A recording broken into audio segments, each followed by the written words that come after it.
dan selamat datang ke satu lagi episod cerita hantu di Kim Talk. Pernah tak kalian terjumpa bangunan-bangunan lama yang terbiar tetapi tidak juga dirobohkan? Pernah terfikir kenapa tak? Seperti biasa, sebelum kita bermula, tekanlah butang subscribe dan juga notifikasi supaya kalian tidak termiss apabila saya postkan video baru. Tajuk cerita kita hari ini, Penunggu Banglo Lama. Ibrahim atau Baim menceritakan pengalaman beliau semasa berumur 13 tahun.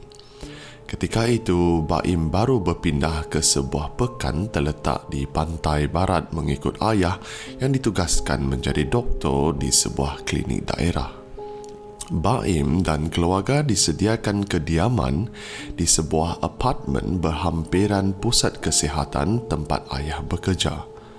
Apartmen baru dibina sebagai kuartus pekerja pusat kesihatan menggantikan kuartus lama terbina sejak zaman pasca merdeka. Kebanyakan rumah-rumah kuartus lama sudah pun dirobohkan kecuali banglo 2 tingkat yang terletak bersebelahan dengan apartmen. Berdasarkan reka bentuk, Baim merasakan ia dibina sebelum merdeka kerana mengingatkannya kepada bangunan-bangunan zaman kolonial yang biasa dilihat semasa tinggal di Ipoh. Menurut cerita jiran, rumah tersebut merupakan kediaman rasmi doktor-doktor kanan pusat kesihatan dan sejak apartmen dibina, rumah itu telah dijadikan store. Dalam erti kata lain, kalau apartmen itu tidak dibina, kemungkinan besar Baim akan tinggal di sana. Antara kawan baru Baim adalah Hafiz, jiran di tingkat bawah. Sebaya dengannya, Baim dan Hafiz dengan mudah menjadi kamjeng. Ayah Hafiz merupakan doktor gigi dan telah menetap di situ setahun sebelum Baim, di mana sebelum itu dia tinggal di Johor Bahru. Mereka berdua melalui hari-hari kehidupan remaja seperti biasa. Pergi balik sekolah, main badminton di tingkat bawah atau berlega main basikal. Hujung minggu pula dihabiskan dengan curi-curi baca komik kungfu Hong Kong di kedai Wahab atau curi masuk archive mini klinik untuk mencari buku-buku kesihatan yang ada gambar perempuan bogel. Ketika Baim senang dengan kehidupan baru, dia melupakan adik perempuannya Sofia yang berumur 7 tahun. Sebelum berpindah, dua adik-beradik itu amat rapat dan menghabiskan waktu bersama. Tidak lagi dilayan abang seperti dulu, Sofia sering merajuk. Sikit-sikit menangis. Selepas itu cari gaduh dengan Baim, tak nak pergi sekolah dan sebagainya. Baim pula jadi tertekan kerana mak dan ayah memaksa untuk bawa Sofia keluar bermain. Nak tak nak, terpaksalah Baim angkut Sofia ketika lepak dengan Hafiz. Teman baiknya itu amat dibenci Sofia kerana kuat menyakat dan ada waktu hampir nak bergaduh juga Baim sama Hafiz gara-gara membuatkan Sofia menangis. Tapi kalau ada waktu mereka semua okey, tak tahu pula hendak buat apa.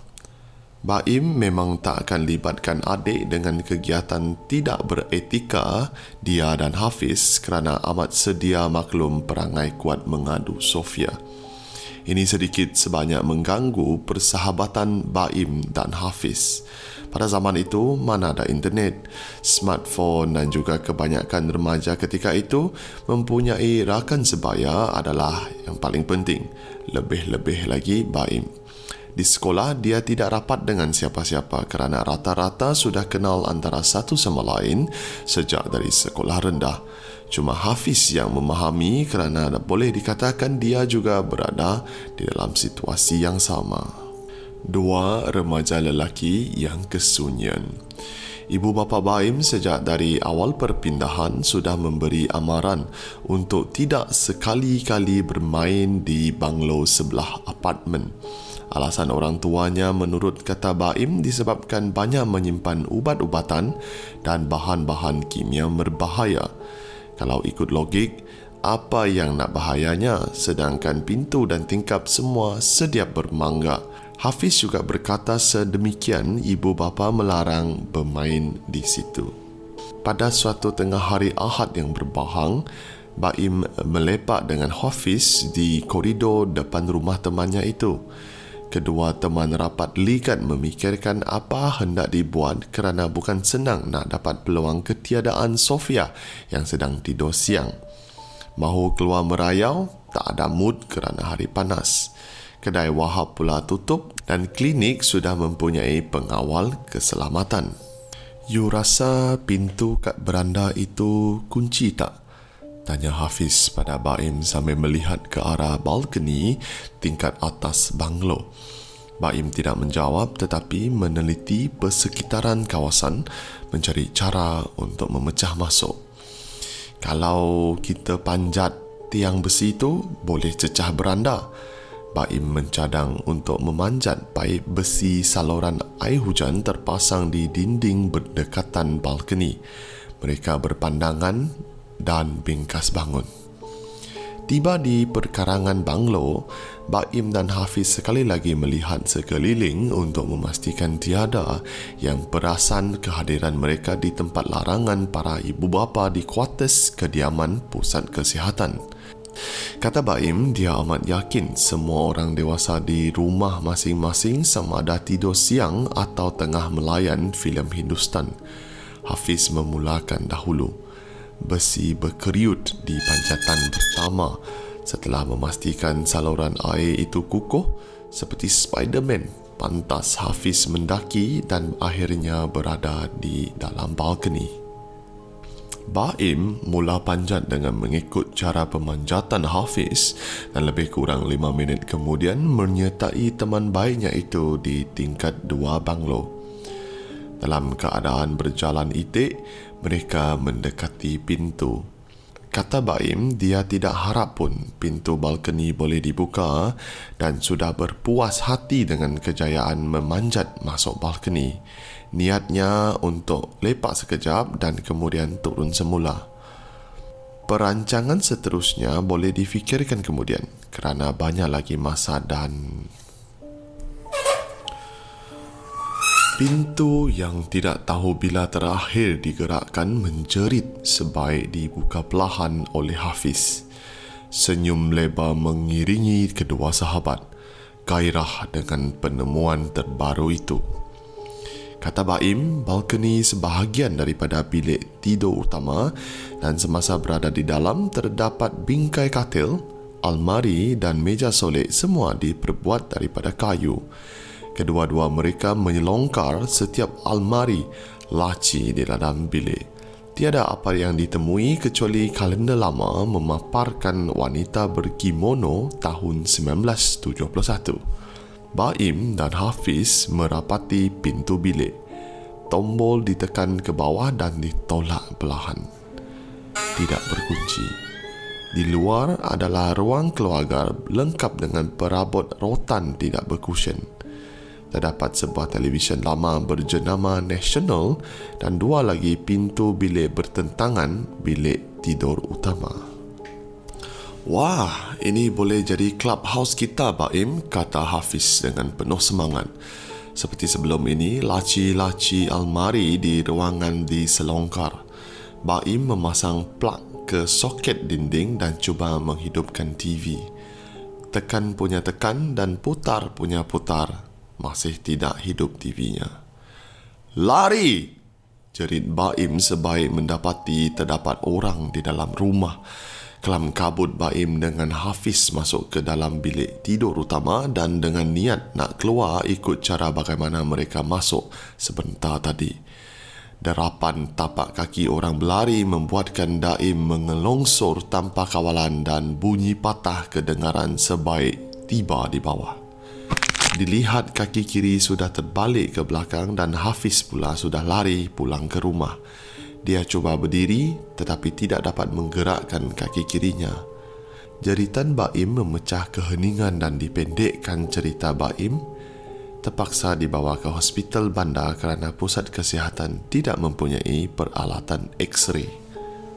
Dalam perjalanan, Baim menceritakan bagaimana pengawal keselamatan perempuan Cina menangkap dia dan Hafiz sewaktu bermain-main dalam banglo. Selesai di hospital dan pulang ke rumah, sekali lagi dia dan Hafiz disoal siasat oleh penduduk. Sekali lagi, itu juga kedua mereka menjelaskan cerita sama berulang kali. Cuma Hafiz tidak teruk di soal siasat kerana hanya Baim lihat pengawal keselamatan itu. "Macam mana kau tahu Cina itu Gad?" tanya salah seorang penduduk. "Dah dia pakai uniform putih seluar hitam?" balas Baim. Seorang tuan haji tidak dikenali oleh Baim datang menghampiri. Dia memeriksa wajah Baim sambil mulut terkumat kamit. Ibu Baim menghulur semangkuk air yang kemudian dilap seluruh muka Baim oleh tuan haji itu. Setelah itu, Baim dimandikan ibu menggunakan 2 baldi berisi air dibawa dari luar 3 hari berturut-turut. Baim cuti sakit hampir 3 bulan dan selepas itu, dia tidak lagi rapat dengan Hafiz.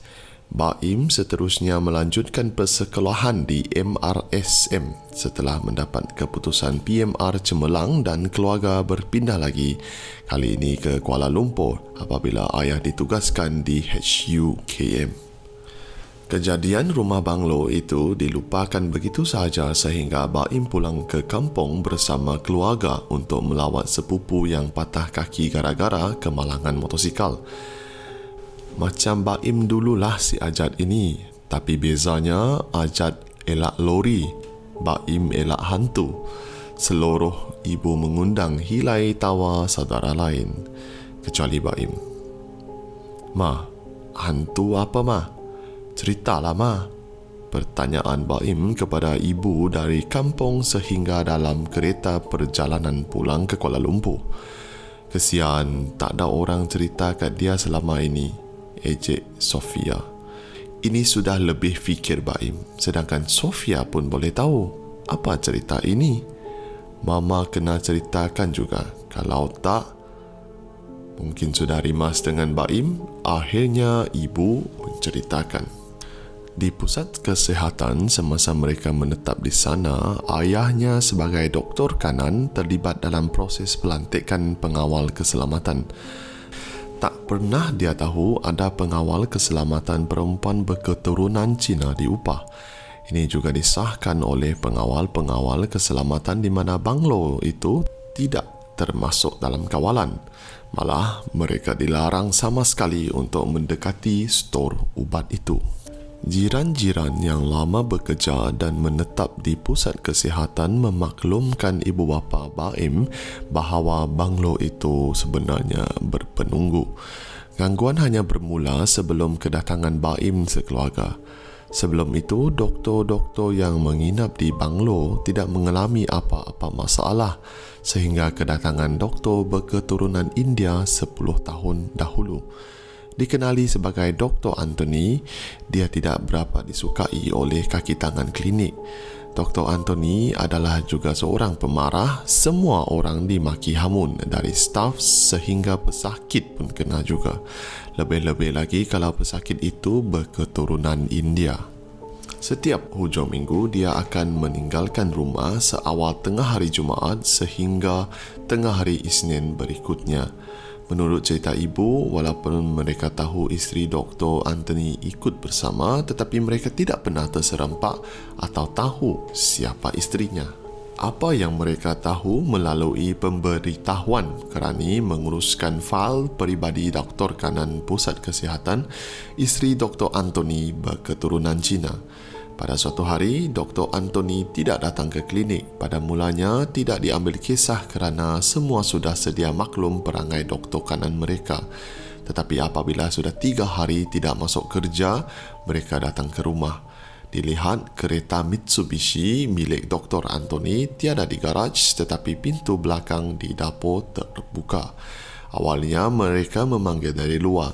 Setelah tiada jawapan, mereka mengambil keputusan untuk masuk. Manalah tahu kalau ada kecelakaan dalam rumah.